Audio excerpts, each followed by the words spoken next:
Range labels.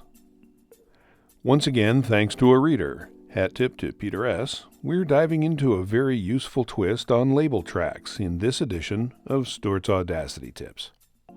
Just when you thought we'd seen all there is to know about labels, here comes something else.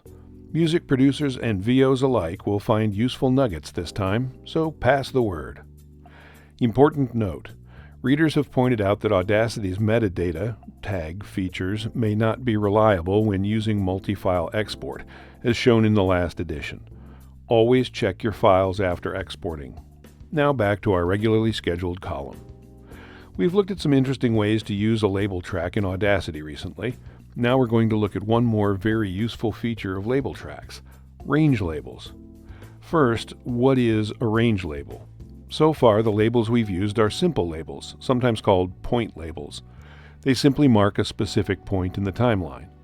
A range label, on the other hand, marks a range of time. It has a start time and an end time. Strictly speaking, all labels have a start time and an end time. It's just that point labels have the same time value for start and end.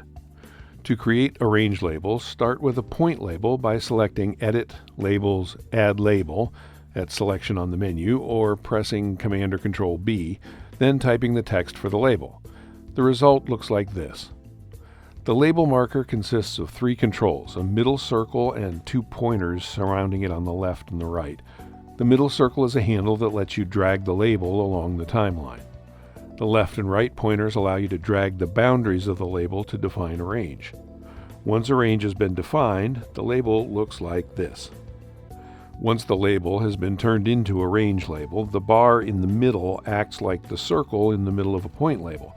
It lets you drag the label along the timeline. So, where might a range label be useful, and how do we use it?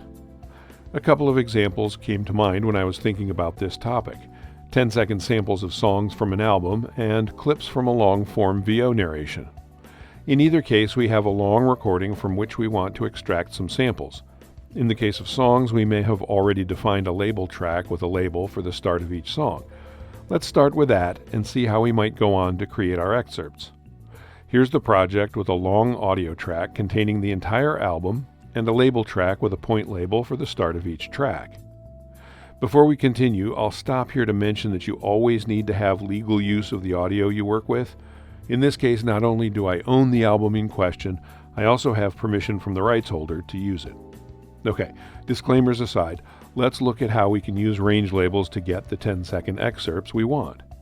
First, an important fact about label tracks and exporting with them. Only the first label track immediately below the bottom audio track will be used to define exports. That means you can have more than one label track and move the one you want into place below the audio in order to export. More on that in a bit. Let's start by duplicating the label track we already have, like this. Let's change the name of the new label track to First Tens. Now we want to create a 10-second range label that starts at the beginning of each track and changes label text to add sample at the end. This will make our exported sample files have recognizable names. To do this, we could go to each individual label, drag the right half circle out to make the range 10 seconds, and then edit the label to include sample at the end. Fortunately, there's a much better way to manage all that tedium. In the Edit Labels menu, there's an option for Label Editor. Invoking that option brings up the Edit Labels dialog. Notice that all the defined labels are included here. We're concerned with the ones in the First Tens track. We can simply increase the end time of each label by 10 seconds and add sample to the end of the label text. It's hard to see the whole project in the window, but if we zoom in on the beginning of one song, we can see the point label in the song's label track and the range label in the First Tens label track.